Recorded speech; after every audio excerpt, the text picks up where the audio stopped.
যখন আরবি ক্যালেন্ডারের রবিউল আউয়াল মাস আসে তখন গোটা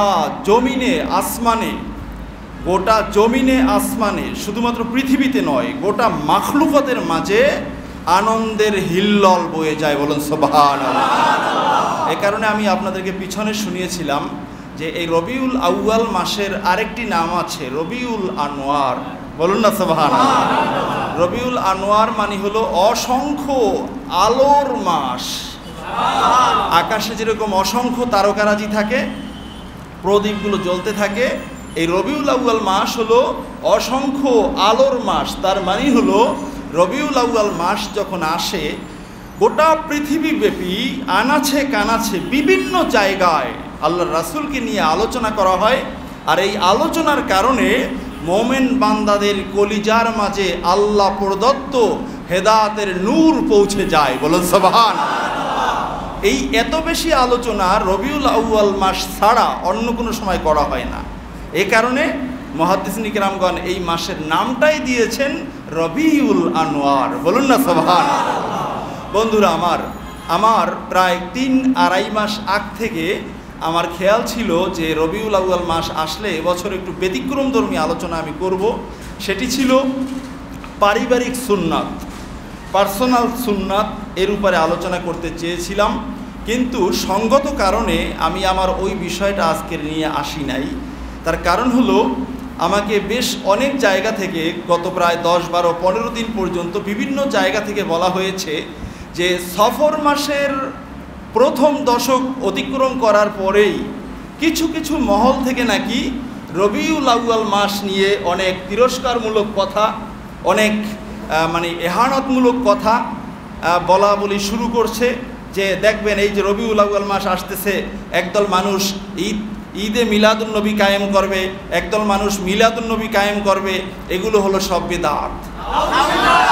আমার অবাক লাগলো, আজীবন আমি দেখেছি রবিউল আউয়াল মাস আসার পরে তারা এই কথাগুলো বলে, কিন্তু তারা এখন এত বেশি অ্যাডভান্স হয়েছে যে রবিউল আউয়াল মাস আসে নাই, সফর মাস চলতেছে, ওই মাসেই তারা এখন বলা শুরু করেছে। ঠিক কিনা বলেন? তার মানে হলো আল্লাহর রাসূলের শান ও মানের লাগাম তারা টেনে ধরতে চায়। কিন্তু আল্লাহর কসম করে আমি বলছি, আল্লাহর রাসূলের শান ও মানের লাগাম কেউ টানতে পারবে না। তার কারণ আমার রব নিজেই বলেছেন, ওয়ারাফা'না লাকা যিকরাক, ও আমার হাবিব, আমি আপনার জিকিরকে সমুন্নত করেছি। আমি রবের জিকির যেখানে থাকবে, আপনি হাবিবের জিকির সেখানে থাকবে। বলুন আল্লাহু আকবার। সুতরাং ওই মহান সত্তার, মহান পুত পবিত্র সত্তার একটু নক্তা পর্যন্ত কেউ সম্মান কমাতে পারবে না। ঠিক কিনা বলে? এজন্য আমি আজকের আমার বিষয়টা আমি এনেছি ঈদে মিলাদুন্নবী সাল্লাল্লাহু আলাইহি ওয়াসাল্লামের পালনের বৈধতা। শরীয়তে এটার বৈধতা আছে কি না, শরীয়তের নিরিখে আমরা দেখব যে আসলে মিলাদুন্নবী অথবা ঈদে মিলাদুন্নবী এটা পালন করা, এটা আলোচনা করার কোনো বৈধতা কোরআনে, হাদিসে, তাফসিরে, তাফসিরের মাঝে এসেছে কি না। যদি এসে থাকে, আমি একজন মুসলমান হিসাবে মিলাদুন্নবীর পক্ষে, ঈদে মিলাদুন্নবীর পক্ষে থাকতে কোনো ধরনের বাধা থাকতে পারে না। ঠিক না? যদি এরপরেও বাধা দেয় তাহলে বোঝা যাবে যে আসলে এরা হলো স্বার্থপর মানুষ। তারা আল্লাহর রাসূলের শান মানে কেন যে তারা কলম বসাতে চায়, আমার এটা বুঝে আসে না। ঠিক কিনা বলেন? বন্ধুরা আমার, আপনারা এখানে বিভিন্ন ডিস্ট্রিক্টের 64 ডিস্ট্রিক্টের মানুষই আছেন, হাজার হাজার মানুষ। অবশ্য আমি তাদেরকে চিনি যারা আছে এখানে মিলাদ শরীফ পড়া হয়, মিলাদ কিয়াম করা হয়, এটাকে তারা খুবই ঘৃণার চোখে দেখে। কিন্তু তারপরেও এখানে নামাজ পড়তে আসে কেন? যে বাইপাসের খতিব সাহেব একই বিষয়ের উপরে কথা বলে, অনেক কিছু জানা যায়। এমনকি আমাকে এমনও কথা বলা হয় যে হুজুরও অনেক জ্ঞানী, এত বড় জ্ঞানী হওয়ার পরেও সে কেন মিলাদ কিয়ামটা করে, এটা আমাদের বুঝে আসে না, এমন কথাও বলে। আবার এই মসজিদে আমাকে এমন প্রশ্ন করা হয়েছে নামাজের পরে যে হুজুর শুনতে পেলাম আপনি নাকি হানাফি মাযহাব। আমি বললাম যে আমি হানাফি মাযহাব হব না, তাই কী করব, আমি কোনটা অনুসরণ করব? হুজুর আপনি এত বড় আলেম, আপনি আহলে হাদিস হবেন। তো আমার মনে আছে তখন আমার এই মসজিদের রুমে কয়েক লক্ষ টাকার কিতাব ছিল এবং এখানে সিয়াসিত্তা পুরোটা ছিল। সিয়াসিত্তার মূল কিতাব যেটা আলিয়া মাদ্রাসায় কওমি মাদ্রাসায় পড়ানো হয় পুরোটা ছিল। আমার সাথে আরও বেশ কয়েকজন মানুষ ছিল, তাদেরকে সহ তাকে নিয়ে আমার চেয়ারটার উপর একটা রুমাল বিছিয়ে দিয়ে একটা তোয়ালে দিয়ে তাকে বসতে দিয়ে আমি বলছিলাম যে ভাই, আমার ওস্তাদদের মাঝে এমন ওস্তাদও আছে ঘুমাইলে পরে আল্লাহর রাসূলকে স্বপ্নে দেখে, রাস্তা দিয়ে হেঁটে গেলে গাছ ধুলে পরে অন্য মানুষে দেখছে এই সমস্ত কারামত, কিন্তু তারপরেও আমার এই সমস্ত ওস্তাদরা বুখারী শরীফের হাসিয়া মুখস্থ করার পরেও, মুখস্থ থাকার পরেও তারা আহলে হাদিস বলে নিজেকে ঘোষণা দিতে সাহস পায় নাই। আপনি যেহেতু এত বড় এলেমের মালিক, আপনাকে আমি ওস্তাদের কাতারে রাখতে চাই। একখানা হাদিস আপনি আমাকে আজকের পড়ে শুনিয়ে যান, আমি আপনাকে আমার ওস্তাদদের কাতারে রাখতে চাই।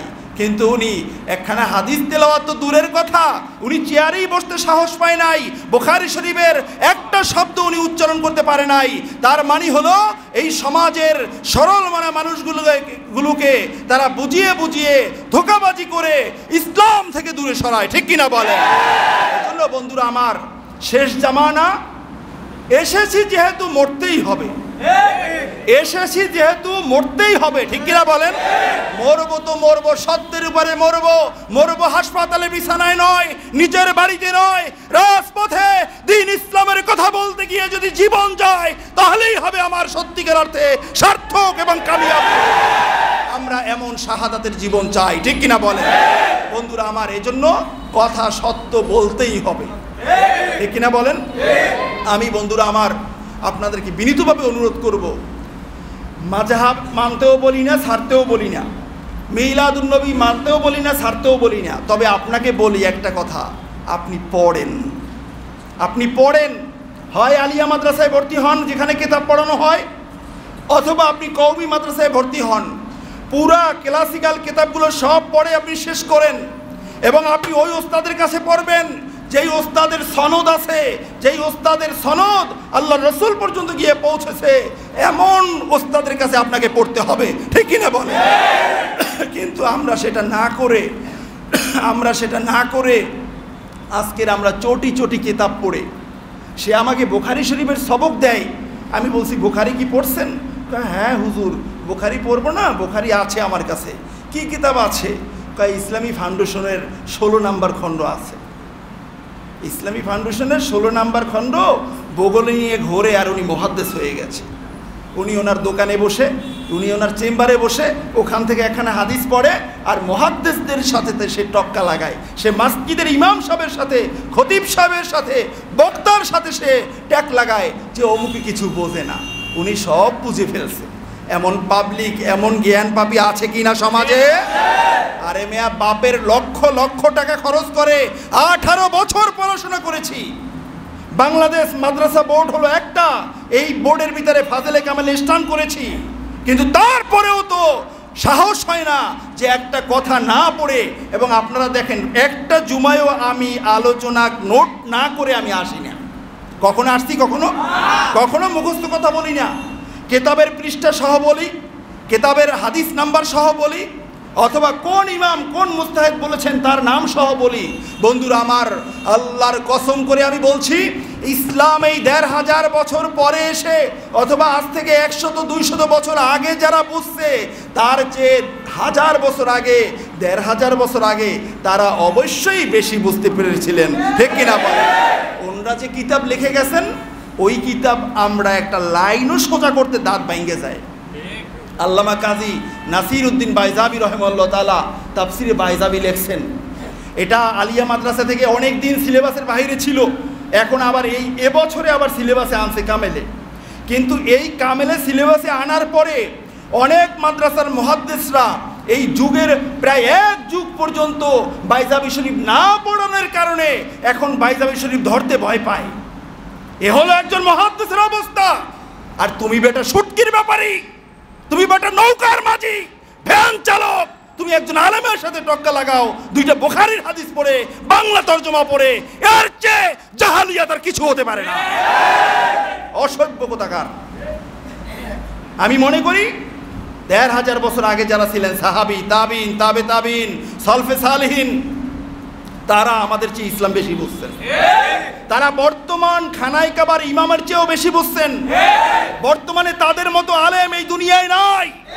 বর্তমানে পৃথিবীতে হাফেজে হাদিস নাই, অথচ ইমাম জাহাবী রাহিমাহুল্লাহ তাআলা তাযকিরাতুল হুফাজের মাঝে 1200 হাফেজে হাদিসের জীবনী এনেছেন। বলুন আল্লাহু আকবার। আর ওখানে আপনার আমার গর্বের মানুষ ইমামুল আজম আবু হানিফা রাহিমাহুল্লাহ তাআলার জীবনীটাও ওখানে এনেছেন। বলুন আল্লাহু আকবার। ওখানে শুধু হাফেজে হাদিসের জীবনী আনা হয়েছে। উনি কেন আনলেন ইমাম আবু হানিফা রাহিমাহুল্লাহ তাআলার জীবনী? তার মানে ওনার নিক্তিতে ইমাম আজম আবু হানিফা রাহিমাহুল্লাহ তাআলা একজন হাফেজে হাদিস, এ কারণে উনি ওখানে ওনার জীবনীটা আনছেন। আর তুমি বলো ইয়াতিমু ফিল হাদিস, ইমাম আজম নাকি ইয়াতিম ছিলেন হাদিসে, 17 খানার বেশি হাদিস জানতেন না। আমি পড়াশোনা করে দেখলাম 17 খানা হাদিস নয়, ওনার বর্ণনা করা ওনার ছাত্ররা সংকলন করেছেন 17 খানা মুসনাদ স্বতন্ত্র হাদিসের কিতাব ইমাম আবু হানিফা রাহিমাহুল্লাহ তাআলা রয়েছে। বলুন আল্লাহু আকবার।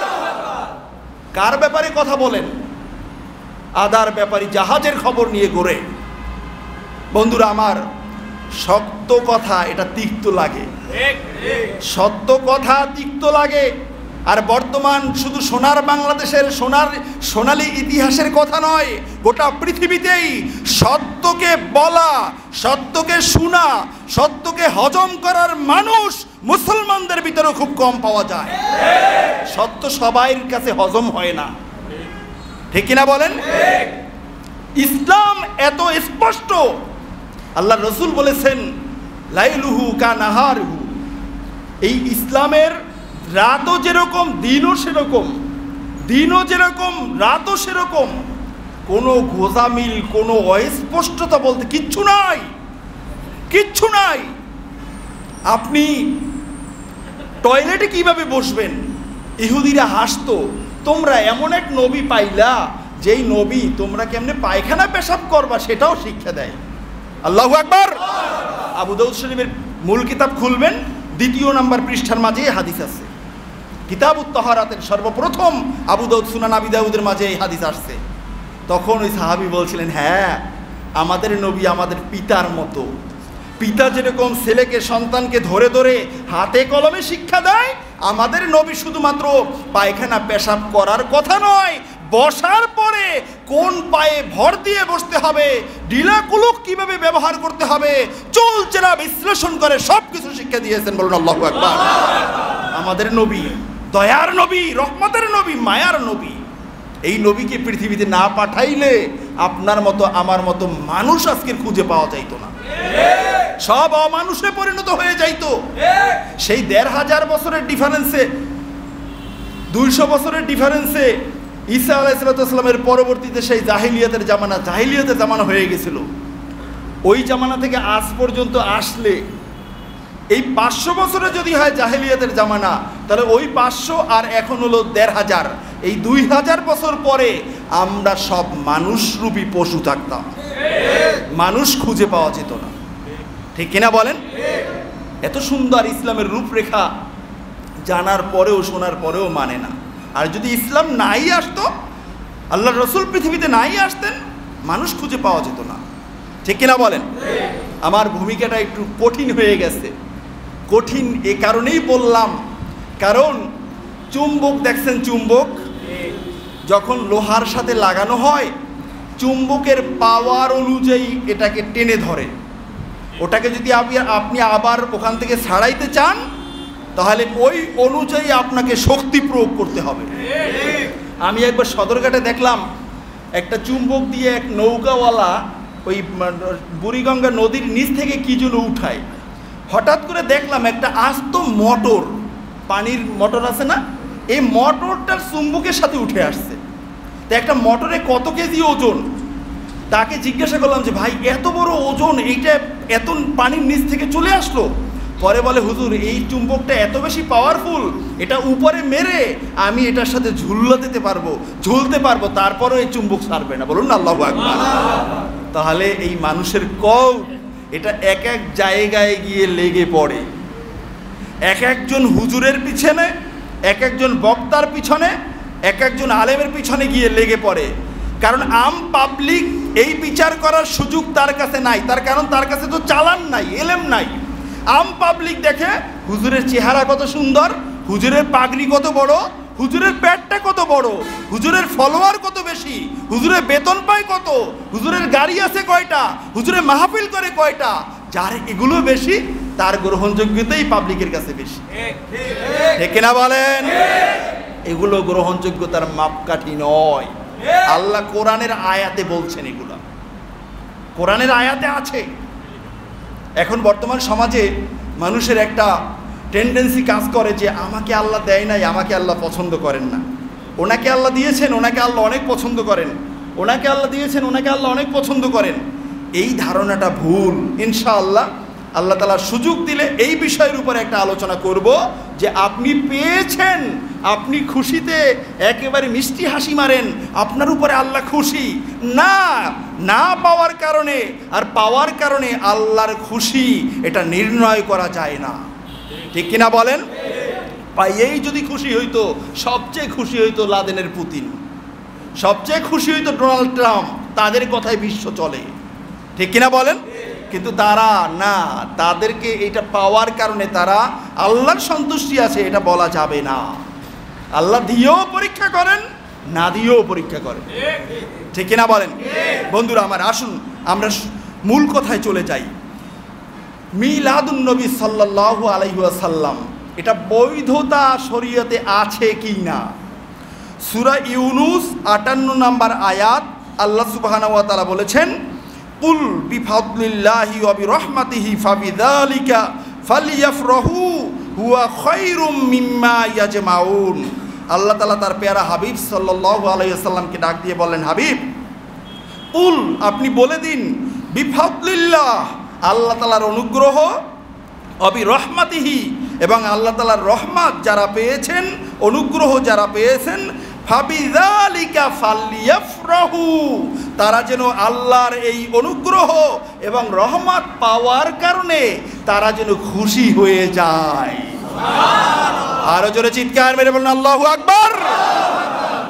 একটা বলছে ফদল আর একটা বলছেন রহমত। ফাদলুল্লাহ এবং রহমাতুল্লাহ এই দুইটা যারা পাবে তারা যেন খুশি হয়ে যায়। ফালিয়াফরাহু, যারা আলেম আছেন, এটা আমরের সিগা, আল্লাহ নির্দেশ করছেন, আল আমরু লিল উজুব, আমর দ্বারা আবশ্যকতা সাবেত হয়, প্রমাণিত হয়, আপনাকে খুশি হতেই হবে আল্লাহ তাআলার দয়া, আল্লাহ তাআলার অনুগ্রহ পাওয়ার পরে। এরপরে আল্লাহ তাআলা বলছেন, হুয়া খায়রুম মিম্মা ইয়াজমাউন, আমার বান্দারা তাদের গোটা জীবনে আমল, আখলাক, ধন সম্পদ, যে যা কিছু জমা করছে তার মাঝে এটা হবে সর্বশ্রেষ্ঠ, যে সে ফাদলুল্লাহ, রহমাতুল্লাহ পাওয়ার পরে সে খুশি হয়েছে। বলুন না সুবহানাল্লাহ। তাহলে আমাদের জীবনে যার যা আছে, আমল, আখলাক, সন্তান, সম্পদ যা আছে, এগুলো সব আমাদের আছে। এই সব কিছুর মাঝে অন্যতম, সর্বশ্রেষ্ঠ এবং উত্তম, আল্লাহ তাআলার ভাষায় আমরা বুঝি যে আমরা রহমত এবং ফাদলুল্লাহ পাওয়ার মাধ্যমে যদি আমরা খুশি হই, এই খুশিটা আল্লাহ তাআলার কাছে সব কিছুর চেয়ে উত্তম। বলুন না সুবহানাল্লাহ। এখন প্রশ্ন হলো, আল্লাহ তাআলা এখানে বলছেন দুইটা জিনিস, একটা ফাদলুল্লাহ আর একটা হলো রহমাতুল্লাহ।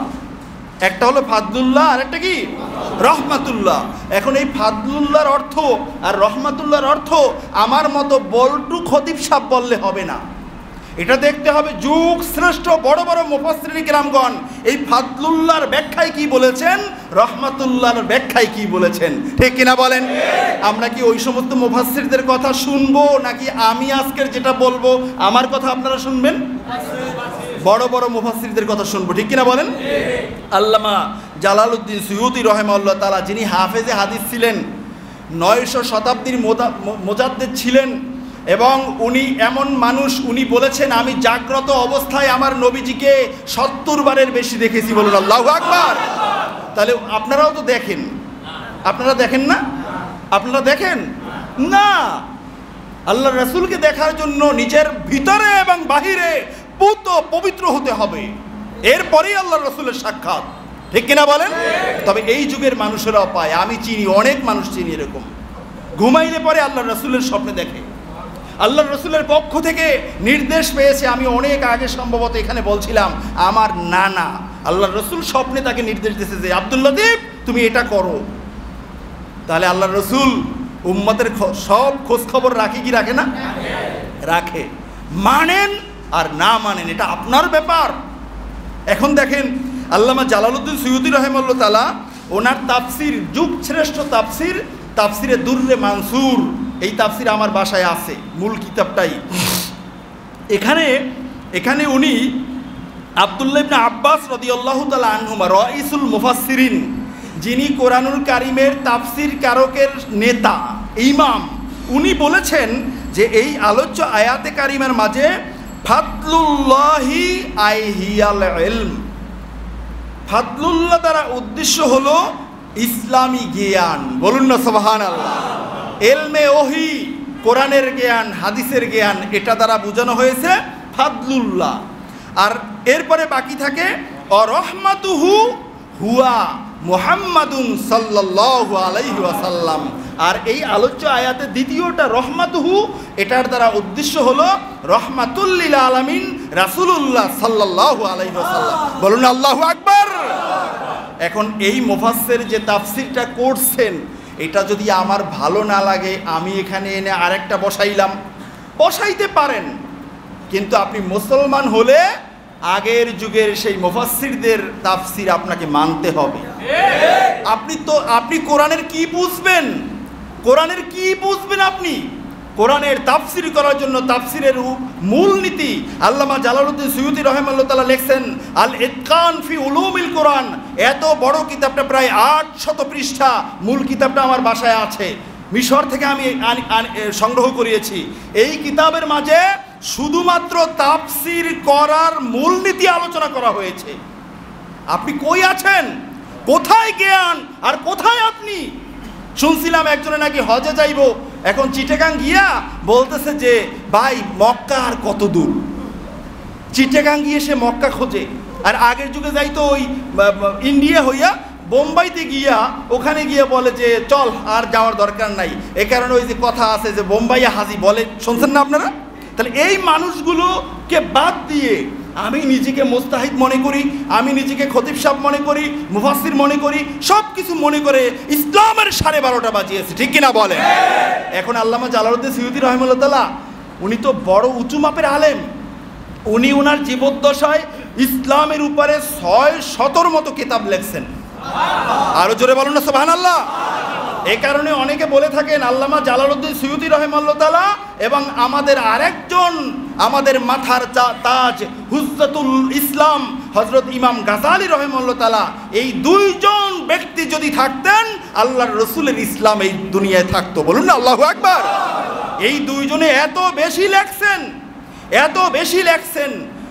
হুজ্জাতুল ইসলাম ইমাম গাযালী রাহিমাহুল্লাহ তাআলার কথা বলা হয়েছে, ইহইয়া উলুমিদ্দিনের কথা, যে ইসলামের সব কিতাবগুলো যদি আগুন দিয়ে জ্বালিয়ে দেওয়া হয়, ইহইয়া উলুমিদ্দিন যদি পৃথিবীতে থাকে তাহলেও আল্লাহর রাসূলের দ্বীন থাকবে। বলুন না সুবহানাল্লাহ। কত বড় হাস্তি, আর তাদের বিরুদ্ধে আমরা কথা বলি, একটু জিহ্বা কাঁপে না, একটু বুকে বাঁধে না। তাহলে ইসলাম আমরা কার দ্বারা শিখছি? বন্ধুরা আমার, আল্লামা জালালউদ্দিন সুয়ুতী রাহিমাহুল্লাহ তাআলা চিন্তা করছেন, আমি যে ফাদলুল্লাহ দ্বারা বললাম আল ইলমু জ্ঞান, আর অরহমাতুহু দ্বারা বললাম মুহাম্মাদুর রাসূলুল্লাহ, কিন্তু একটা সময় আসবে আল্লাহর রাসূলের উম্মতেরা বলবে যে এই রহমাতুহু দ্বারা মুহাম্মাদুর রাসূলুল্লাহ নয়, বরং এটা ইসলাম। অন্য একটা ব্যাখ্যা তারা কইরে চালাই দেবে। এই কারণে উনি দলিল আনছেন এখানে সূরাতুল আম্বিয়া 107 নম্বর আয়াত, যে তোমরা কি দেখো নাই, আল্লাহ তাআলা নিজেই তো বলছেন ওমা আরসালনাকা ইল্লা রাহমাতাল লিল আলামিন, ও আমার হাবিব আপনাকে গোটা পৃথিবীর জন্য আমি আল্লাহ রহমত হিসেবে পাঠিয়েছি। বলুন না সুবহানাল্লাহ। এই আয়াতে রহমত বলা হয়েছে, আল্লাহ তাআলা নিজে তার হাবিবকে রহমত বলেছেন। তাহলে ওই আয়াতে যে রহমাতুহু বলা হয়েছে, এই রহমাতুহু দ্বারা উদ্দেশ্য এই আয়াতের এই রহমত, তার মানে আল্লাহর রাসূল সাল্লাল্লাহু আলাইহি ওয়াসাল্লাম। বলুন না সুবহানাল্লাহ। তাহলে এটাকে বলা হয় তাফসিরুল কোরআন বিল কোরআন, এক আয়াতের তাফসির আরেক আয়াতের মাধ্যমে। পৃথিবীর সমস্ত উসুল বেত্তারা একমত, তাফসির করার যতগুলো মূলনীতি রয়েছে তার মাঝে অন্যতম মূলনীতি হলো তাফসিরুল কোরআন বিল কোরআন, এক আয়াতের তাফসির আরেক আয়াতের মাধ্যমে। তাহলে এখানে এই সূরা ইউনুসের 58 নম্বর আয়াতের তাফসির করতে গিয়ে তাফসির হিসাবে আল্লামা জালালউদ্দিন সুয়ুতী রাহিমাহুল্লাহ তাআলা তার জগৎ বিখ্যাত তাফসিরে দুররে মানসুরের মাঝে উনি সূরাতুল আম্বিয়ার 107 নম্বর আয়াতে কারিমা এনে উপস্থাপন করেছেন। আল্লাহ এখানে রহমাতুল লিল আলামিন বলেছেন আর ওখানে রহমাতুহু বলেছে। ওখানে রহমাতুহু, এখানে রহমাতুল লিল আলামিন, একই সত্তা একই ব্যক্তি, রহমাতুল লিল আলামিন মুহাম্মদুর রাসূলুল্লাহ সাল্লাল্লাহু আলাইহি ওয়াসাল্লাম।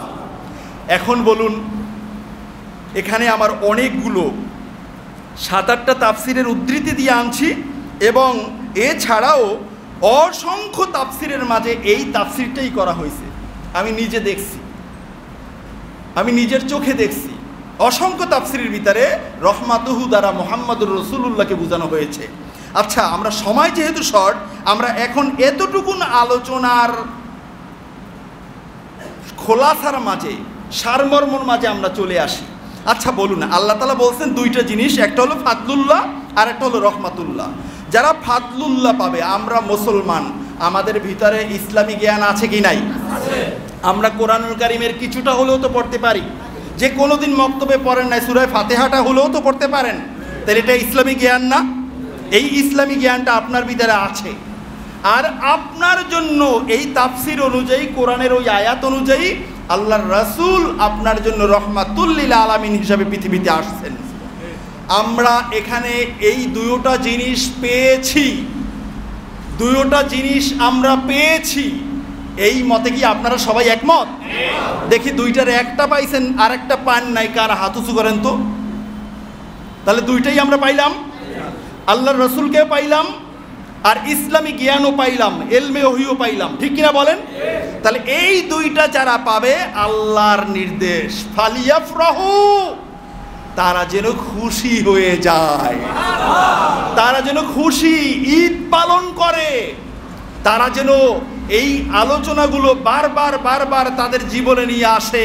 আল্লাহ তাআলার কি যে দয়া, আমাকে আল্লাহ তাআলা ইসলামী জ্ঞান আমার সিনার ভিতরে দান করেছেন, আমাকে আল্লাহ তাআলা দয়া করে তার হাবিবকে দান করেছেন।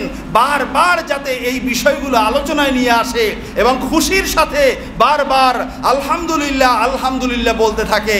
আমরা আল্লাহর রাসূলকে পেয়ে খুশি, আমরা ইসলামী জ্ঞান পেয়ে খুশি, আমরা আলহামদুলিল্লাহ বলবো নাকি নাউজুবিল্লাহ বলবো?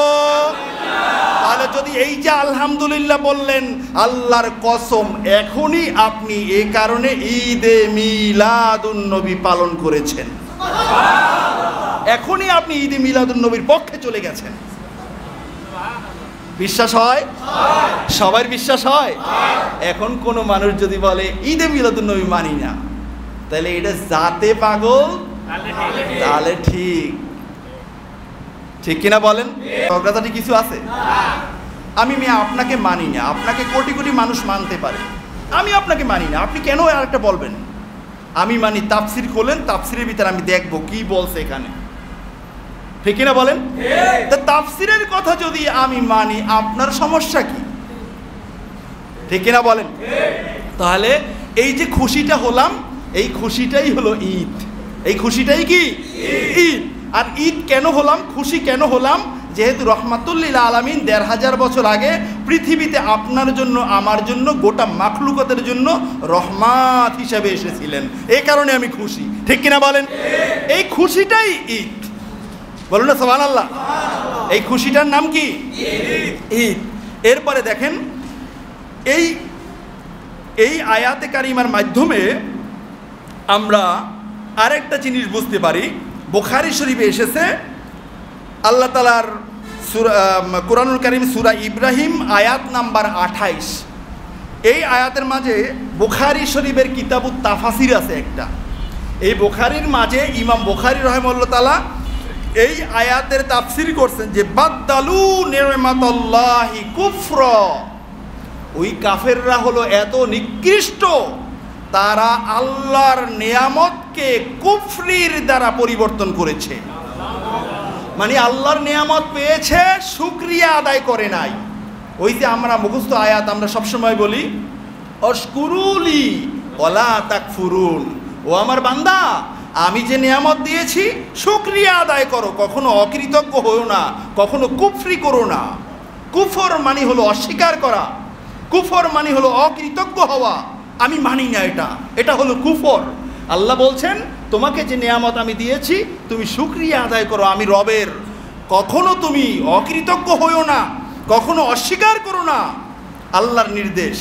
এখন এই আয়াতের মাঝে আল্লাহ তাআলা বলছেন তারা হলো এমন কাফের, তারা আল্লাহর নিয়ামতকে কুফরির দ্বারা পরিবর্তন করেছে, মানে নিয়ামতের কৃতজ্ঞতা তারা আদায় করে নাই, তারা নিয়ামতের অকৃতজ্ঞতা প্রদর্শন করেছে। এখন এই আয়াতের তাফসিরের মাঝে ইমাম বুখারী আলাইহির রহমা, যার নাম বলতে বলতে আপনাদের মুখে ফেনা হয়ে যায়, উনি বলছেন এই কারা নিয়ামতকে পরিবর্তন করেছে, হুম কুফারু আহলি মাক্কা, মক্কার কাফেররা নিয়ামত পাইয়া নিয়ামতকে অস্বীকার করছে। আর নিয়ামতটা কি উনি এখানে বলেছেন, আর নিয়ামাতুল্লাহি হুয়া রাসূল রাব্বিল আলামিন, আল্লাহু আকবার। কাফেরদের কাছে আল্লাহ তাআলা আজ থেকে ১৫০০ বছর আগে মা আমিনা রাদিয়াল্লাহু তাআলা আনহার ঘরে আল্লাহর রাসূলকে রহমাতুল লিল আলামিন হিসেবে প্রেরণ করেছিলেন। ৪০ বছর যখন হয়েছে আল্লাহর রাসূল ঘোষণা দিয়ে দিলেন আমি কিন্তু তোমাদের জন্য রাসূল হিসেবে এসেছি, আমার কথা তোমরা মানো, আমার কাছে আল্লাহর পক্ষ থেকে ওহী আসে। আবু জাহেলরা এটা সহ্য করতে পারে নাই, তারা কুফরি করা শুরু করে দিয়েছে।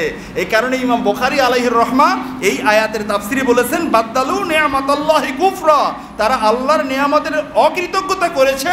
তার মানে আবু জাহেলরা আল্লাহর রাসূলের মিলাদে, আল্লাহর রাসূলের পৃথিবীতে আগমনে খুশি হতে পারে নাই, বরং আল্লাহর রাসূলকে মারার জন্য তারা চেষ্টা করেছে। হে কিনা বলেন?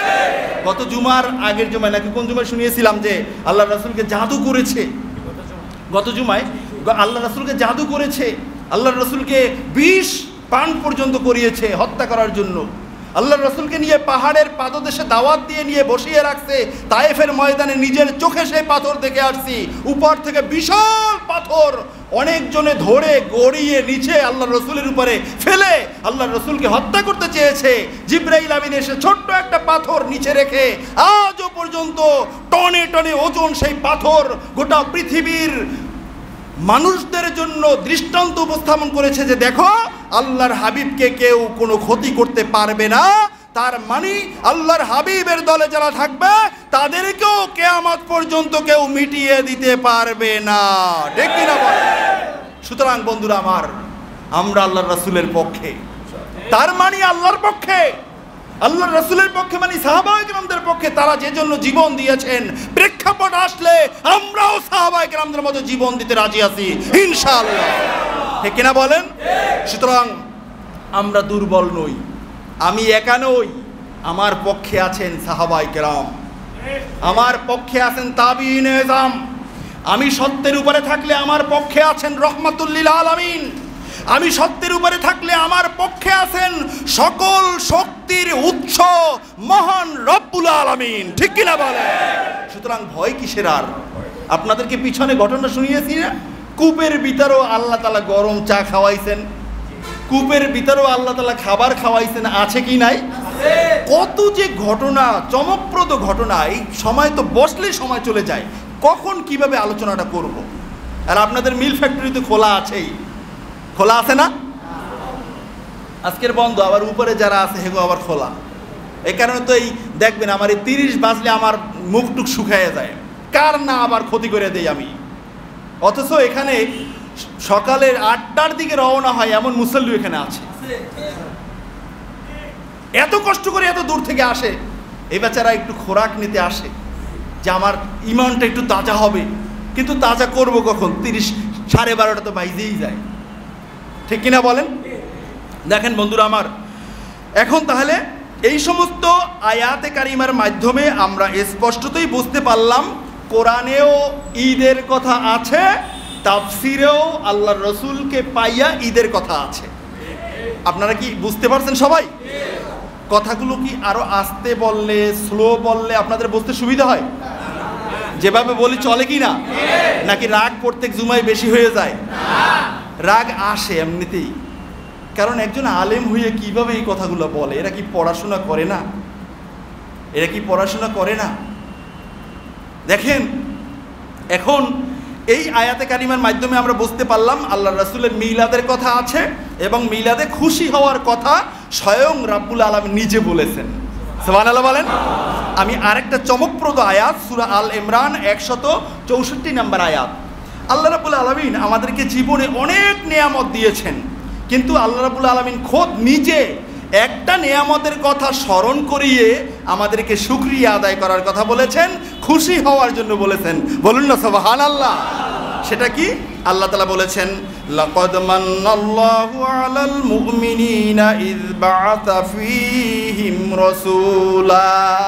আল্লাহু আকবার। আল্লাহ বলেছেন, ও দুনিয়ার মানুষেরা, ও মুমিনরা, তোমাদের উপরে আমি মারাত্মক বড় সবচেয়ে সীমাহীন দয়া করেছি, এভাবে যে তোমাদের মাঝেই আমি আমার রহমাতুল লিল আলামিনকে প্রেরণ করেছি। বলুন না সুবহানাল্লাহ। আল্লাহ নিজেই বলছেন, তোমাদেরকে আমি সীমাহীন দয়া করেছি আমার হাবিবকে প্রেরণ করে। আল্লাহর দয়া যেই ব্যক্তি পাবে, ওই ব্যক্তি যদি মানুষ হয়ে থাকে, সে কি খুশি হবে না বেজার হবে?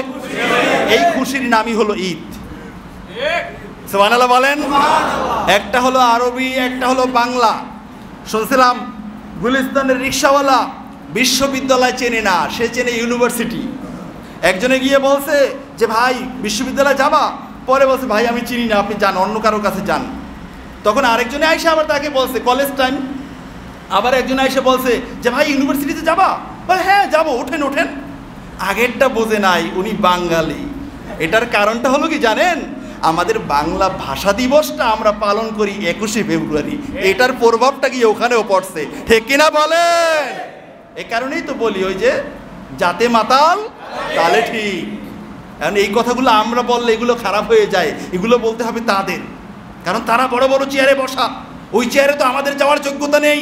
তবে আল্লাহর কসম করে বলছি, এই দেশের ইসলামিক স্কলার যারা, তারাও যদি স্কুল কলেজে পড়াশোনা করত, তারাও আজকের সচিবের পদে থাকতে পারতো, ঠিক কিনা বলে? আমরা মাদ্রাসায় পড়েছি, তার মানে আমরা পৌঁছে গেছি, আমরা কাঠমোল্লা হয়ে গেছি? আমরা কাঠমোল্লা নই, আমরাই তোমাদেরকে ডাক্তারের ভূমিকা পালন করে তোমাদেরকে ঔষধ দিয়ে মানুষ বানানোর চিন্তায় জীবন চলে যাক, তার তোয়াক্কা আমরা করি না। আমাদেরকে বলো কাঠমোল্লা। কাঠমোল্লা বলছে তাও ভালো, কাসমোল্লা বলে নাই। কাসমোল্লা হলে পড়ে যাই, ভাঙ্গে যাইত। কাঠ এটা ভাঙবে না, এটা ভাঙ্গা সহজ নয়। আবার দেখেন না মৌলবাদী, মৌলবাদী লইয়ে কি লাগা লাগে? কয়টা বলবো মৌলবাদী? বন্ধুরা আমার, আল্লাহ রাব্বুল আলামিন সূরাতুল মায়েদার 15 নম্বর আয়াতে, সূরাতুল জুমার 2 নম্বর আয়াতে, সূরাতুল তাওবার 128 নম্বর আয়াত, সূরাতুল আল ইমরানের 81 নম্বর আয়াত, এই আয়াতগুলোর মাঝে সবগুলোর মাঝে আল্লাহ রাসূলের মিলাদের কথা বলা হয়েছে। বলুন না সুবহানাল্লাহ। সবগুলো তাফসীর পড়বেন, ভিডিও তো হচ্ছে, তাফসীর পড়বেন। আমার বাসায় 20টা তাফসীর আছে, 20টা। আল্লাহ শুকরিয়া। এক একটা তাফসীরে কাবির হলো 32 খণ্ড। সুবহানাল্লাহ বলেন। আর প্রত্যেকটা তাফসীর 18 খণ্ড, 15 খণ্ড, 12 খণ্ড, 10 খণ্ড, এরকম করে করে তাফসীর। বিশাল র‍্যাক আমার সাজানো। বেটা মুফাসসিরে আজম হয়ে গেছো, একটা তাফসীর খুঁজলে পাওয়া যাবে না তোমার কাছে, তুমি মুফাসসির। জাতিকে বিভ্রান্ত করো বেটা। এখন দেখেন, আমরা তাহলে অনেকগুলো দলিল পাইলাম কি পাইলাম না? তাহলে মোমেন বান্দার দলিল কয়টা লাগে? একটা লাগে, একটা। ইতিহাস সাক্ষী, মোমেন বান্দার দলিল লাগে একটা, শয়তানের লাগে 100টা, আর আল্লাহ দ্রোহী যারা, তাদের 1000টা দিলেও মাথা চুলকায় আর বলে চিন্তা করে দেখতাছি। তোমার চিন্তা করতে করতে তোমার চিন্তা তোমাকে জাহান্নামের গোড় দ্বারে নিয়ে যাবে, ঠিক কিনা বলে? জাহান্নামের দ্বারে নিয়ে যাবে তোমাকে। এই চিন্তার কোনো দাম নাই। চিন্তা করতে করতে তোমরা পাইছো আমরা নাকি বানরের জাত। কি চিন্তাটাই না করলা। তোমাকে যদি আল্লাহ পৃথিবীতে না পাঠাইতেন আর তোমার মতো এই গবেষণাটা না হইতো, তাহলে আমরা, আমাদের বুকে সাহস থাকতো যে আমরা মানব জাতি, ঠিক কিনা বলে? এই ধরনের বস্তা পচার গবেষণা আমরা থুথু নিক্ষেপ করি, ধিক্কার জানাই, ঠিক কিনা বলে? আমরা এগুলো মানি না। আমাদের বাবা আদম তৈরি হয়েছে জান্নাতে, আল্লাহ কুদরতি হাতে তৈরি করেছেন। আমাদের মা হাওয়া আলাইহিস সালাম জান্নাতে আল্লাহ তাআলা তৈরি করেছেন তাকে, বিশ্ব সুন্দরী, বিশ্ব সুন্দরী। সুতরাং আমাদের মা আমাদের বাবা জান্নাতে বিয়ে হয়েছে, বিয়েটাও হয়েছে আমার নবীর উপরে দরুদ শরীফ পড়ার মাধ্যমে। ইনশাআল্লাহ ওই আলোচনা যে পারিবারিক সুন্নাত, তখন এই আলোচনাটা আসবে এবং হাদিসের রেফারেন্স আমার কাছে আছে। বন্ধুরা আমার, তাহলে ওখানেও আল্লাহ রাব্বুল আলামিন তার হাবিবের শান দেখাইয়ে দিয়েছেন যে আদম বিবাহ হইছে, মহারানা দিবাটা কি? এটা তো জান্নাত, তুমি আমার হাবিবের উপরে দরুদ শরীফ পড়ো। সুবহানাল্লাহ। ওখানেও আল্লাহর হাবিবের মর্যাদা। হাবিবকে বাদ দিয়ে কই যাবেন? যাওয়ার সুযোগ নাই। আল্লাহ রাসূল বলেই দিয়েছেন কিয়ামতের ময়দানে সবচেয়ে বিপজ্জনক 3টা জায়গায় আমি থাকব, কারণ আমার উম্মত যাতে পার হয়ে জান্নাতে যেতে পারে। সহিহ হাদিস। ওখানে গিয়ে যদি আল্লাহর হাবিবকে না পান, আপনার মতো পুরাকাবাল আর কেউ হবে না। ওখানে পেতে হবে। আপনি আমল দিয়ে যাবেন, কেউ যেতে পারে নাই। আপনার 60 বছরের আমল, 200, 500, 700, 1000 বছরের আমল, একটা নিয়ামতের শুকরিয়াও আদায় হয় না। আপনি 60 বছরের আমল দিয়ে কি করবেন? কিচ্ছু হবে না, ঠিক কিনা বলেন? আর ওই যে বলছিলাম, আমরা সুবহানাল্লাহ বললে তাসবিহ গুণা পড়ি, আর গুনাহ করতে গেলে গুণই না, আছে কি নাই? তো আমাদের নেক তো গণনা করা, এটা তো গণনা করা যাবে। গুনাহ তো হলো সীমাহীন, ক্যালকুলেটরে ধরবে না। তার মানে আমি আবার তাসবিহ থেকে নিরুৎসাহী করতেছি তা কিন্তু না। তাসবিহ গোনেন, 100 বার না 1000 বার পড়েন, লক্ষ কোটি বার পড়েন, তাসবিহ দিয়ে পড়েন, এটা বৈধ, এটা হাদিসে আছে। তাসবিহ দানা ছিঁড়ে ফেলে দিলে আলেম হওয়া যায় না।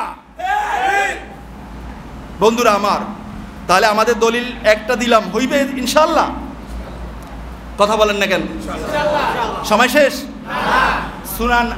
সুনান তিরমিজি নাম শুনছেন না?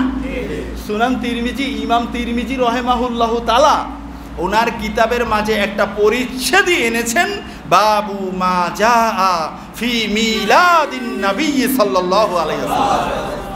আল্লাহর রাসূলের মিলাদের ব্যাপারে আলোচ্য পরিচ্ছেদ। এই পরিচ্ছেদের মাঝে হাদিস আনা হয়েছে আল্লাহর রাসূলের মিলাদের ব্যাপারে। বলুন না সুবহানাল্লাহ। তাহলে মিলাদের কথা হাদিসে আছে কি নাই? বড় বড় ইমামরা বলছেন, কিন্তু আমরা বুঝি না।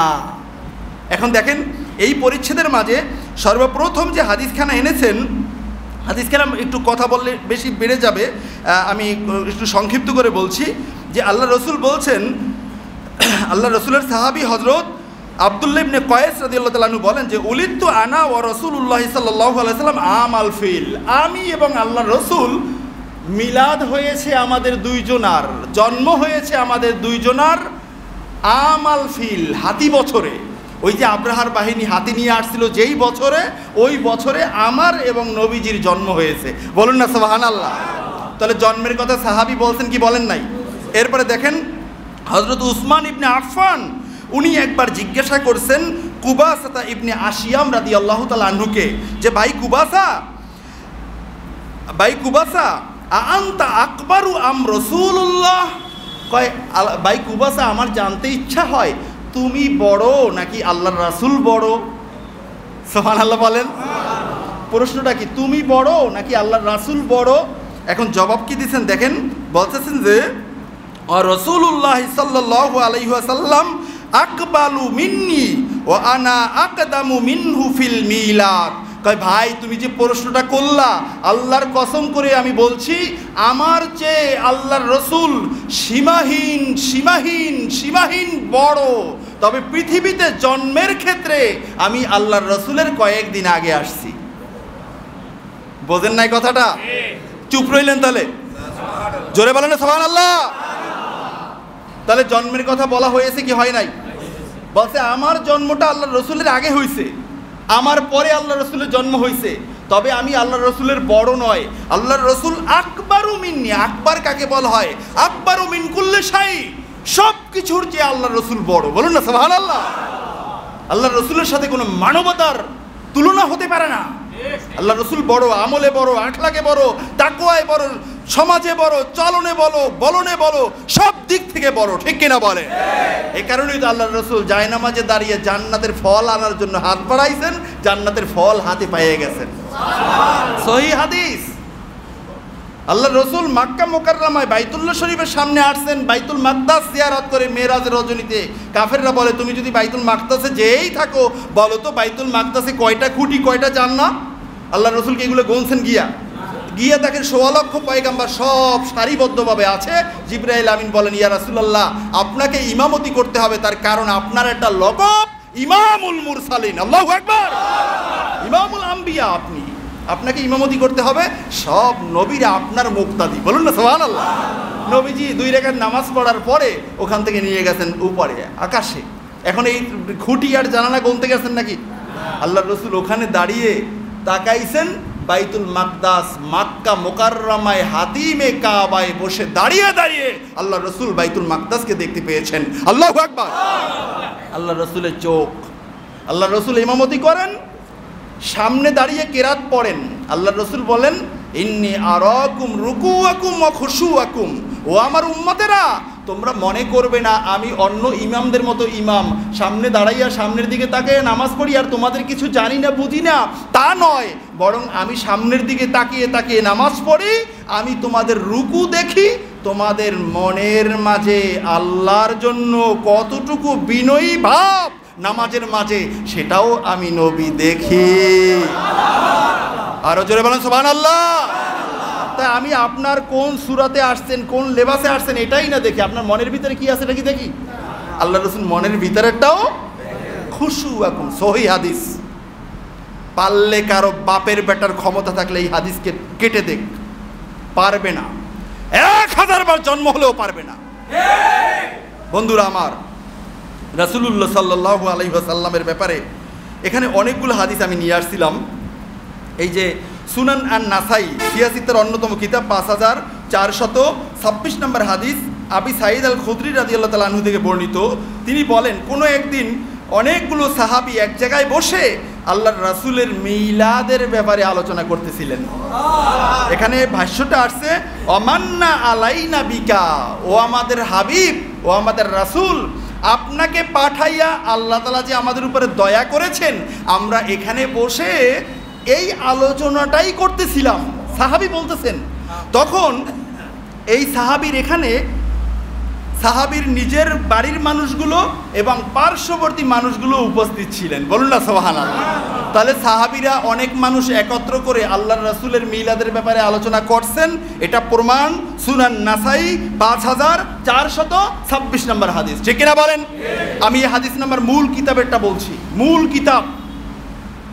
এখন আল্লাহর রাসূল বলতেছেন, ও আমার সাহাবারা, আল্লাহি মা আজলাসানা ইল্লা যালিক, কয় আল্লাহর কসম করে তোমাদেরকে জিজ্ঞাসা করছি, তোমরা কি সত্যি সত্যি এই কারণেই এখানে বসছো, আমি নবীর মিলাদ নিয়ে তোমরা আলোচনা করো? তখন ওই সাহাবীরা বললেন, ইয়া রাসূলুল্লাহ, ইয়া হাবিবাল্লাহ, আল্লাহর কসম আমরা এই কারণেই বসছি, আপনার মিলাদ নিয়ে, আপনার নিয়ামত নিয়ে আমরা এখানে আলোচনা করতেছি। বলুন সুবহানাল্লাহ। নবীজি বলতেছেন, ও আমার সাহাবীরা, তোমরা আবার মনে কইরো না তুহমাতান লাকুম, আমি তোমাদেরকে অবিশ্বাস করি, আমি তোমাদেরকে মিথ্যা প্রতিপন্ন করি, তোমাদের কথাটা আমার ভালো লাগে না, এমনটা নয়। বরং আমি নবী যা দেখি তোমরা তা দেখো না। আমি তোমাদের এই মিলাদ মাহফিলের এই মাজলিসের পাশে যখন আসলাম, আমি দেখতে পেয়েছি জিবরাইল আমিন আমার কাছে এসেছে, ফাখবারানি, এসে আমাকে খবর দিয়েছেন, আন্নাল্লাহ আযজা ওয়া জাল্লা ইউবাহি বিকুমুল মালাইকা, তোমরা এই জায়গায় কতগুলো মানুষ বসে বসে আমি নবীর মিলাদের ব্যাপারে আলোচনা করতেছো। এ কারণে জিবরাইল আমিন এসে আমাকে বলছেন, আল্লাহ রাব্বুল আলামিন আকাশের ফেরেশতাদেরকে নিয়ে তোমাদের ব্যাপারে গর্ব করতেছেন আর বলতেছেন, দেখো দেখো আমার বান্দারা আমার হাবিবের মিলাদ নিয়ে আলোচনা করে।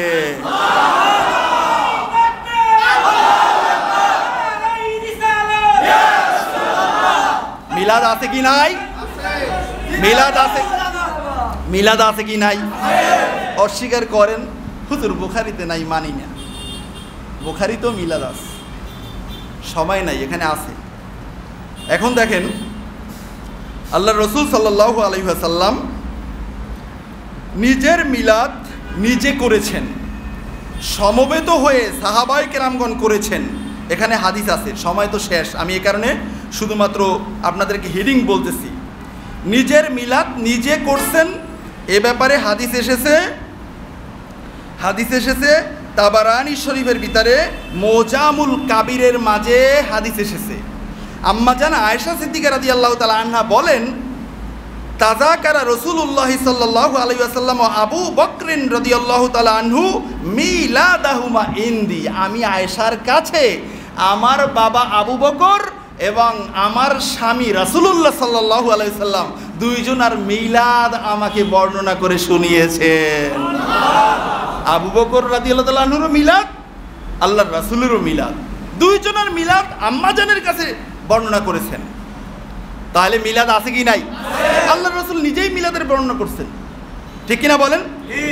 এরপরে এখানে বড় বড় ওলামায়ে কেরাম যেমন মুহাদ্দিস ইমাম ইবনুল জাওজি রাহিমাহুল্লাহ তাআলা, ওনার কিতাব, বিশ্ববিখ্যাত কিতাব কানজুল বায়ানুল মিলাদুন নবী, এই কিতাবের মাঝে গোটা পৃথিবীতে কোথায় কোথায় মিলাদ কিয়াম হতো এটা নিয়ে এখানে আলোচনা করা হয়েছে। এমনকি মক্কা মুকাররমায় মিলাদ কিয়াম হতো, এটা ভারতবর্ষের সর্বশ্রেষ্ঠ মুহাদ্দিস আল্লামা শাহ ওলিউল্লাহ মুহাদ্দিস দেহলভী রাহিমাহুল্লাহ তাআলা ওনার কিতাবের ভিতরে বলছেন, অকুনতু ক্বাবলা যালিকা বিমাক্কাতাল মুআজ্জামা ফি মাউলিদিন নবী সাল্লাল্লাহু আলাইহি ওয়াসাল্লাম ফি ইয়াউমি উইলাদাতিহি ওয়ান নাসু ইউসাল্লুনা আলান নবী সাল্লাল্লাহু আলাইহি ওয়াসাল্লাম। বলছেন রবিউল আউয়াল মাসে আমি শাহ ওলিউল্লাহ মুহাদ্দিস দেহলভী রাহিমাহুল্লাহ তাআলা মক্কা মুকাররমায় উপস্থিত ছিলাম। আমি দেখেছি মক্কা মুকাররমার মানুষগুলো ওই রজনীতে এক জায়গায় সমবেত হয়ে আল্লাহর রাসূলের উপরে সালাতু সালাম পাঠ করতেছিলেন। বলুন আল্লাহু আকবার। মক্কা মুকাররমার আমল। আপনি কোন আদার ব্যাপারী? বৈধ না, আপনার শুধুমাত্র চুলকানি আর চুলকানি, আপনার চুলকানির কোনো শেষ নাই। এরপরে দেখেন এখানে দেওবন্দীদের সব দেওবন্দীদের পীর হাজী ইমদাদুল্লাহ মুহাজিরে মক্কি, ওনার লেখা কিতাব হাফতে মাসাইল, উর্দুতে লেখা, আমার বাসায় আছে। ভারত থেকে আমি এই কিতাব আনিয়েছি। এখানে স্পষ্ট করে উনি বলেছেন যে फकीर का मशरब ये है कि महफिल मौलूद में शरीक होता हो, बल्कि बरकत का जरिया समझकर हर साल मुनाकिद करता हो और कियाम में लुत्फ ও লজ্জা পাতা হো। কয় আমি হাজী ইমদাদুল্লাহ মুহাজিরে মক্কির একটা অভ্যাস, আমি প্রত্যেক বছর রবিউল আউয়াল মাসে মিলাদ কিয়াম করি, ঈদে মিলাদুন নবী করি। তার কারণ ওই কিয়ামের মাঝে আমি হাজী ইমদাদুল্লাহ মুহাজিরে মক্কি লুৎফ ও লজ্জাত পাতা হো, আনন্দ এবং তৃপ্তি পাই। হাজী ইমদাদুল্লাহ মুহাজিরে মক্কিকে বাদ দিলে আলিয়াও থাকবে না, কওমিও থাকবে না। এক নম্বরে যাইবে কওমি, তারপরে যাইবে আলিয়া, কিচ্ছু থাকবে না, ঠিক কিনা বলেন? বন্ধুরা আমার, সবশেষ কথা হলো ইমাম শাহরানি রাহিমাহুল্লাহ তাআলা একটা কিতাব লেখছেন কাশফুল গুম্মাহ। এই কিতাবের দ্বিতীয় খণ্ড 43 ছাপার মাঝে স্পষ্ট করে বলেছেন, আল্লাহর রাসূলের শান ও মান বর্ণনার ক্ষেত্রে কোনো উম্মত কখনো দলিল খুঁজতে পারবে না। তার কারণ ফাইন্না যালিকা সুউ আদাবেন, কোনো উম্মত যখনই আল্লাহর রাসূলের শান ও মানের ক্ষেত্রে দলিল খুঁজতে যাবে, এটা হবে তার চরম দৃষ্টতা এবং বেয়াদবি, তার বেয়াদবি হবে। বরং ফাকুল মা শাইতা ফি রাসূলিল্লাহি সাল্লাল্লাহু আলাইহি ওয়াসাল্লাম আলা সাবিলিল মাদহে লা হারাজা। সুতরাং আল্লাহর রাসূলের ক্ষেত্রে তুমি যত পারো প্রশংসা করো, লা হারাজা, এখানে কোনো সমস্যা নাই। বলুন না সুবহানাল্লাহ।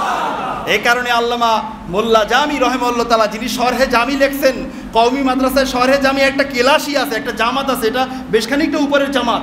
শরহে জামি বিশাল আরবি কাওয়ায়েদের কিতাব, বুখারী শরীফের মতো এত বড় কিতাব। এই কিতাবের লেখক উনি বলেছেন, বাদ আজ খোদা বুজুর্গি তুই কেচ্ছা মুক্তাসার, যে আমার আল্লাহর হাবিব আপনার প্রশংসা করে আমরা শেষ করতে পারবো না। আমরা শুধুমাত্র এতটুকুনি বলতে চাই, আপনার জায়গা আমার রবেরই পরে। আল্লাহু আকবার। আমার রব খালেক, আপনি মাখলুক, এতটুকু ডিফারেন্স, এছাড়া আর কোনো ডিফারেন্স নাই। এ কারণে মুফাসসিরিন কিরামদের মাঝে অনেক মুফাসসিরিন কিরামগণ বলেছেন আল্লাহ রাব্বুল আলামিনের যতগুলো নাম রয়েছে শুধুমাত্র জাতি নাম আল্লাহ ছাড়া বাকি সব নামগুলো আমার হাবিবেরও আছে। সুবহানাল্লাহ বলেন। সব নামগুলো আল্লাহর হাবিবেরও আছে। যদি বলেন হুজুর প্রমাণ কি? প্রমাণ সূরা তাওবার শেষ নাম্বার আয়াত রউফুর রহিম। আল্লাহ বলছেন রউফুর রহিম। এই রউফুর রহিম আল্লাহর নিজের গুণ, এটা লাগিয়েছেন আল্লাহ তাআলা তার হাবিবের ক্ষেত্রে। আউজিম, এটা হলো আল্লাহ তাআলার নিজের গুণ। এই আউজিম গুণটা আল্লাহ তাআলা লাগিয়েছেন তার হাবিবের ক্ষেত্রে। ইন্নাকা লাআলা খুলুকিন আউজিম। ঠিক কিনা বলেন? আল্লাহ তাআলা নিজের নাম, নিজের সিফাত, নিজের গুণ আল্লাহর হাবিবের ক্ষেত্রে লাগাইছেন। আল্লাহ নিজেই তো মুশরিক হয়ে বসে আছেন, আমি আপনি করলে মুশরিক বলেন কেন? আমার রব যেই শিরক করেছেন, আমার আল্লাহর হাবিব যেই শিরক করেছেন, সাহাবায়ে কেরাম যেই শিরক করেছেন, আমি যদি আল্লাহর হাবিবের উম্মত হই, ওই শিরকটা যদি আপনার কাছে শিরক হয় 1 কোটি বার হোক, তারপরে ওই শিরক আমি করতে বাধ্য। ঠিক কিনা বলেন? সর্বশেষ কথা আমি বলি, সেটা হলো বন্ধুরা আমার, মিলাদ কিয়াম, মিলাদুন নবী, ঈদে মিলাদুন নবী এগুলো পালন করতে কোনো দলিলের দরকার নাই। বরং লিল ইহতিফালি বিমাউলিদিন নবী সাল্লাল্লাহু আলাইহি ওয়াসাল্লাম লা ইয়াহতাজু ইলা দালিলিন সহিহিন। আল্লাহর রাসূলের মিলাদ মাহফিলের অনুষ্ঠান করার জন্য কোনো সহি দলিলের দরকার নাই, বরং বাল ইয়াহতাজু ইলা কলবিন সালিমিন সহিহিন, বরং একটা পবিত্র আত্মার দরকার, যেই আত্মার মাঝে থাকবে শুধুমাত্র মহাব্বত। আল্লাহর রাসূলের ভালোবাসার ক্ষেত্রে, আল্লাহর রাসূলের মিলাদ কিয়ামের ক্ষেত্রে লাগবে মহাব্বত। এখানে শরীয়ত নয়, শরীয়ত লাগবে নামাজ, রোজা, হজ, যাকাতের ক্ষেত্রে। আল্লাহর রাসূলের ভালোবাসার ক্ষেত্রে শরীয়ত দরকার নাই। ঠিক কিনা বলেন? তবে মনে রাখবেন, আবার ঢোল ডক্কর বাজায়েন না। দাড়ি কাইটা মোচ রাখছেন, বড় বড় মুখ খুঁজে পাওয়া যায় না, দাবি করেন আহলুস সুন্নাহ ওয়াল জামাত, মারাত্মক ভণ্ডামি। ঠিক কিনা বলে? আমরা যারা আল্লাহর রাসূলের আশেক, আমরা ওই সমস্ত ভণ্ডদেরকে কোনো প্রশ্রয় দেব না, তাদেরকে কোনো পাত্তা দিব না। বরং আমাদের পাড়ায় পাড়ায় যদি তাদের মহল্লা থাকে, তাদের আস্তানা থাকে, ওই আস্তানায় গিয়ে বুঝাতে চেষ্টা করব। যদি না বুঝে আসে, প্রশাসনের আমরা আশ্রয় নিয়ে, প্রশাসনের সহযোগিতা নিয়ে এই ভণ্ড আস্তানা এলাকা থেকে উড়িয়ে দেব। ঠিক কিনা বলে? বন্ধুরা আমার, এই কারণে মনে রাখবেন, যেটা 1 নাম্বার ওটার 2 নাম্বারও বাজারে আছে। ঠিক কিনা বলেন? ওটার 2 নাম্বার আছে। 1 নাম্বার কোনটা, 2 নাম্বার কোনটা আপনি খুঁজে বাইর করবেন, 1 নাম্বারটা গ্রহণ করবেন, কারণ আপনাকে আল্লাহ তাআলা জ্ঞান দিয়েছেন। ঠিক কিনা বলেন? আল্লাহ সুবহানাহু ওয়া তাআলার কাছে দোয়া করি, এই রহমত নাজিলের মাস গোটা পৃথিবীর উম্মতে মুহাম্মাদের শুধু একটা জিনিস দরকার, সেটা হলো রহমত। রহমত নাই ফিলিস্তিনে, রহমত নাই গাজায়, রহমত নাই মক্কায়, রহমত নাই মদিনা মুনাওয়ারায়। সব জায়গার মানুষগুলো শুধুমাত্র অস্থিরতার মাঝে দিনকাল কাটাইতেছে। ঠিক কিনা বলেন? সেই কাশ্মীর, সেই ভারত, এমনকি আমাদের সোনার বাংলাদেশেও তো সত্য কথা বলা যায় না। রহমত আছে তাহলে? নাই। আমাদের রহমত দরকার। আমরা আল্লাহর কাছে বলি, আল্লাহ আমরা গুনাহগার, আমরা আপনার হাবিবের ওসিলা দিয়ে গুনাহ মাফ চাই, আমরা আপনার হাবিবের ওসিলা দিয়ে তওবা করেছি, আপনি আমাদের তওবাকে কবুল করেন। শেষ জামানার সর্বোচ্চ রহমত খলিফাতুল্লাহিল মাহদিকে আপনি দান করে দেন। জোরে বলেন আমিন। আরেকবার বলেন আমিন।